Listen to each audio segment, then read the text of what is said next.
जय श्री कृष्णा। स्वागत है दोस्तों आप सभी का आपके चैनल जी जायसवाल यूट्यूब स्टोरी में। दोस्तों आज हम सुनेंगे एक पौराणिक कथा जब हनुमान ने तीनों का घमंड चूर किया।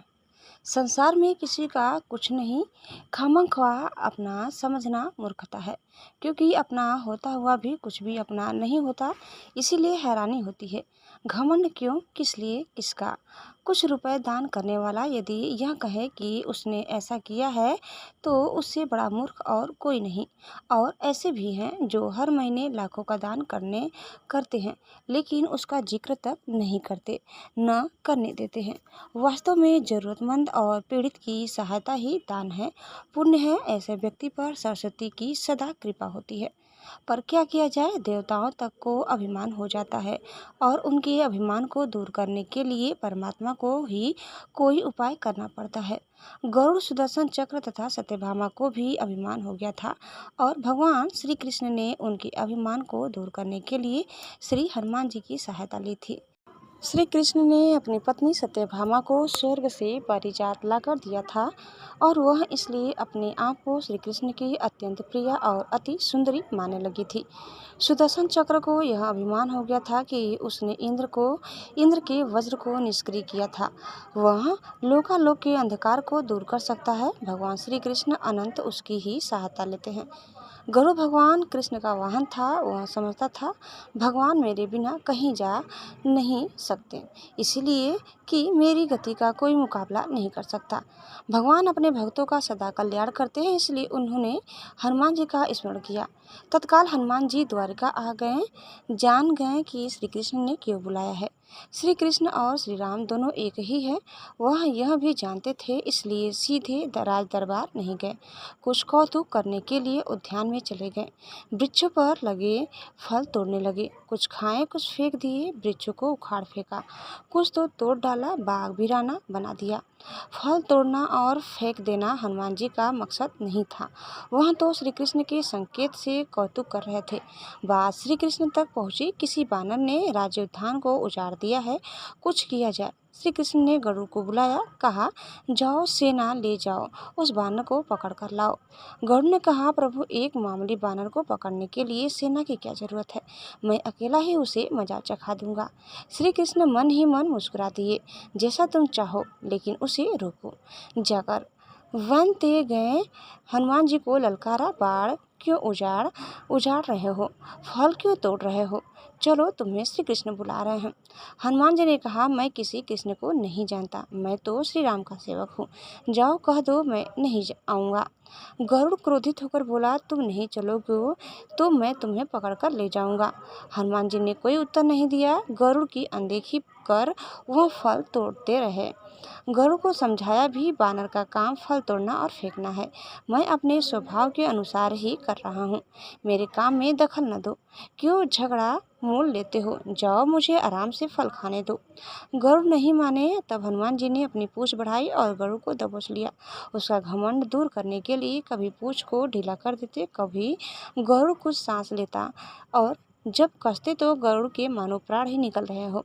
हनुमान जी ने सोचा भगवान का वाहन है, प्रहार भी नहीं कर सकता, लेकिन इसे सबक तो सिखाना ही होगा। पूंछ को एक झटका दिया और गरुड़ को दूर समुद्र में फेंक दिया। बड़ी मुश्किल से वह गरुड़ दरबार में पहुंचा। भगवान को बताया वह कोई साधारण वानर नहीं है, मैं उसे पकड़कर नहीं ला सकता। भगवान मुस्कुरा दिए, सोचा गरुड़ का घमंड तो दूर हो गया, लेकिन अभी इसके वेग के घमंड को चूर करना है।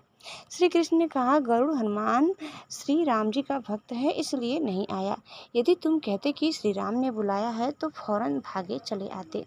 हनुमान अब मलय पर्वत पर चले गए हैं, तुम तेजी से जाओ और उससे कहना श्री राम ने उन्हें बुलाया है। तुम तेज से उड़ सकते हो, तुम्हारी गति बहुत है, उसे साथ ही ले आना। गरुड़ वेग से उड़े, मलय पर्वत पर पहुंचे, हनुमान जी से क्षमा मांगी, कहा भी श्री राम ने आपको याद किया है, अभी आओ मेरे साथ, मैं तुम्हें अपनी पीठ पर बिठाकर मिनटों में द्वारिका ले जाऊंगा। तुम खुद चलोगे तो देर हो जाएगी, मेरी गति बहुत तेज है, तुम मुकाबला नहीं कर सकते। हनुमान जी मुस्कुराए, भगवान की लीला समझ गए, कहा तुम जाओ, मैं तुम्हारे पीछे ही आ रहा हूँ। द्वारका श्री कृष्ण राम का रूप धारण कर सत्यभामा को सीता बना सिंहासन पर बैठ गए। सुदर्शन चक्र को आदेश दिया, द्वार पर रहना, कोई बिना आज्ञा अंदर न आने पाए। श्री कृष्ण समझते थे कि श्री राम का संदेश सुनकर तो हनुमान जी एक पल भी रुक नहीं सकते, अभी आते ही होंगे।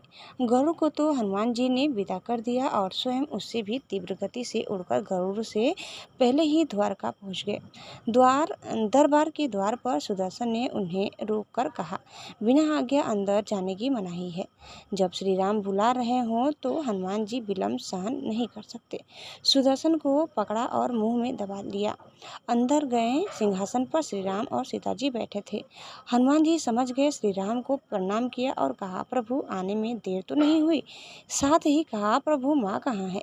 आपके पास आज यह कौन दासी बैठी है? सत्यभामा ने सुना तो लज्जित हुई, क्योंकि वह समझती थी कि श्री कृष्ण द्वारा परिजात लाकर दिए जाने से वह सबसे सुंदर स्त्री बन गई हैं।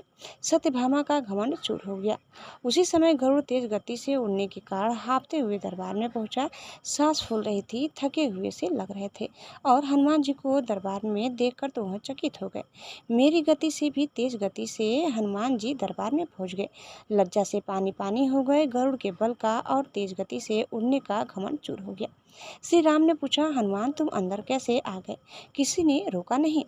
रोका था भगवान सुदर्शन ने। मैंने सोचा आपके दर्शनों में विलम्ब होगा, इसलिए उनसे उलझा नहीं, उसे मैंने अपने मुंह में दबा लिया था। और यह कहकर हनुमान जी ने मुंह से सुदर्शन चक्र को निकालकर प्रभु के चरणों में डाल दिया। तीनों के घमंड चूर हो गए। श्री कृष्ण यही चाहते थे। श्री कृष्ण ने हनुमान जी को गले लगाया। हृदय से हृदय की बात हुई और उन्हें विदा कर दिया। परमात्मा अपने भक्तों में, अपने निकटस्थों में अभिमान रहने नहीं देते। श्री कृष्ण सत्यभामा, गरुड़ और सुदर्शन चक्र का घमंड दूर न करते तो परमात्मा के निकट रह नहीं सकते थे। और परमात्मा के निकट रह ही वह सकता है जो मैं और मेरी से रहित है। श्री राम से जुड़े व्यक्ति में कभी अभिमान हो ही नहीं सकता। न श्री राम में अभिमान था, न उनके भक्त हनुमान में। न श्री राम ने कहा कि मैंने किया है और न हनुमान जी ने कहा कि मैंने किया है। इसलिए दोनों एक हो गए, न अलग थे न अलग रहे। दोस्तों, उम्मीद करते हैं कि कथा जरूर पसंद आई होगी। कैसी लगी कमेंट करके बताइए। चैनल में नए हैं तो प्लीज़ लाइक शेयर और सब्सक्राइब करना न भूलें। एक बार प्रेम से बोलिए, सियावर रामचंद्र की जय।